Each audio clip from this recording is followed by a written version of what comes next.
Cadillac Escalade Luxury Platinum ខនទៅលើឈ្មោះបងដឹងឲ្យថារថយន្តនេះបែបអភិជនអំណាចប៉និតកម្រិតណា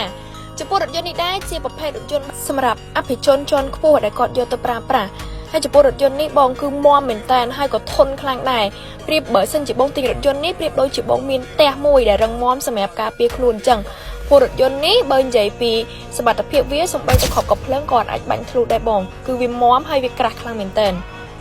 ហើយកលេចមកមើលផ្នែកខាងក្រោយវិញបងផ្នែកខាងក្រោយវិញបំពាក់មកជាមួយនឹង speaker ដល់ទៅ3គ្រាប់បងហើយកៅអីវាគឺមាំហើយក្រាស់មែនតើយំទៅគឺឡាននេះទាំងក្នុងទាំងក្រៅគឺមាំ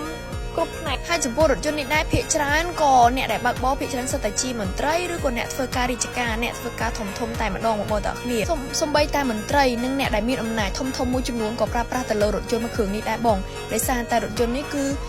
ជាប្រភេទរថយន្តដែលកម្រហើយជារថយន្តដែលអាចការពារសុវត្ថិភាពអ្នកដែលបើកបរបាន 100% តែម្ដងមកបងតើគ្នាសំបីតែពេលដែលមានគ្រោះថ្នាក់អីក៏អាចការពារអាយុជីវិតបានដែរ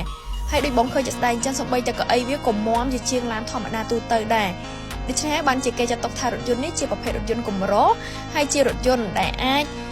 ការពារសុវត្ថិភាពអ្នកដែលបើកបរបាន 100% ដូចបងឃើញខាងមុខអញ្ចឹង option ខាងមុខគឺស្អាតមែនតែន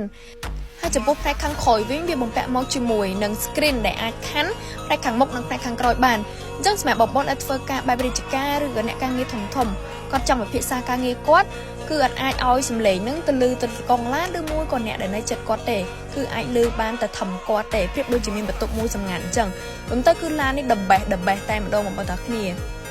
ឡាននេះមកតួឡានគឺមានកន្លែងតោះតែបងគឺស្អាតអំណាចគ្រប់ផ្នែកតែម្ដងចឹងសម្រាប់បងប្អូនដែលមានតម្រូវការទៅលើប្រភេទឡានដែលគ្រាន់តែបើកបរមកបង្ហាញពីឋានៈអំណាចនិងអាចការពារសុវត្ថិភាពបង 100% បងអាចជ្រើសរថយន្តមួយនេះបានដូច្នេះហើយបើសិនជាបងចាប់អារម្មណ៍អាចតតងមកខាងក្រុមហ៊ុន Havon Auto បានដោយសារតែយើងមានសុខស្រាប់អរគុណច្រើន